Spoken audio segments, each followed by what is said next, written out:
Hello everyone and welcome to the week 64 update video for ICARUS. So the week 64 update introduces two new craftable items for you, which is the deep freeze and the salting station. As many of you have already noticed, I have already created two guides on these two items, so I'm not going to go through in too much detail about them, but I will show you how to unlock them and what you need to craft them and the basics of what they do. But if you want to go and see the full guides on these two individual items, I will leave them down in the pinned comments for you to go and check out. So first of all is the salting station. To unlock this, you'll have to go to your tier 2, and it's right next to your cooking station here. And here it is, your salting station. To craft this, it's craftable on the crafting bench, and you only need 60 fiber, 25 stone, 50 wood, and 25 charcoal. To use the salting bench, you'll have to use the new ore, which is salt. You'll find this in the open world like you would do with oxide, silica, and sulfur. Once you mine it, it will appear like this in your inventory. And you can salt anything from veg, fruit, to meat and uncooked meat.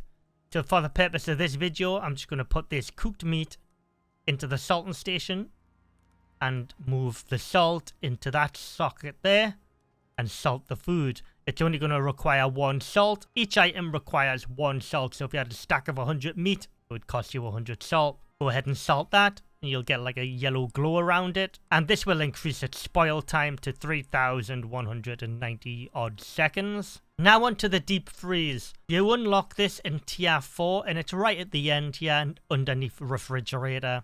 This is craftable on the fabricator only, and it will cost you 20 aluminium ingots, 15 electronics, 10 carbon fiber, 15 steel screws, and 20 platinum ingots. And it will require 2,500 power to operate.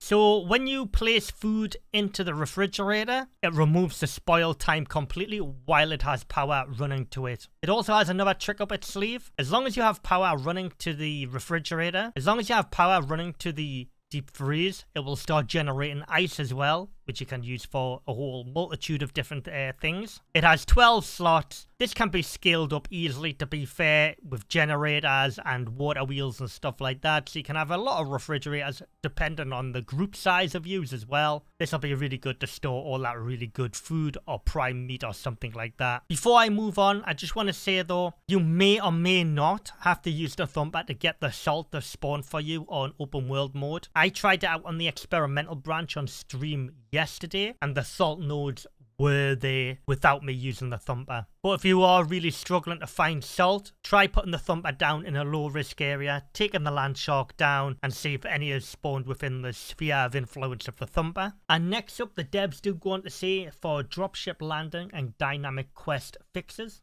Last week we spoke about our ongoing work on dropship landing locations, dynamic quest spawning, and drop pod locations. And we want to give an update on our work here. The feedback we received on our changes was constructive and showed signs of improvement on previous iterations. We're continuing to build on this work this week with more tweaks and improvements, aiming to improve the dropship unobstructed by the environment and closer, easier access to mission reward drop pod locations. Personally, I've had no issues with drop pods, but I know a lot of people who have been having issues with them. I have also noticed that they're landing a lot closer to me in open areas. And that's it for this week, guys. I will leave a link down to the full patch notes of fixes and feature content and stuff like that down in the pinned comments, also with the two guides to the deep freeze and the salting station for you to check out. As always, leave a like on the video. Let me know down in the comments what you thought of this video and what you think of the two new items.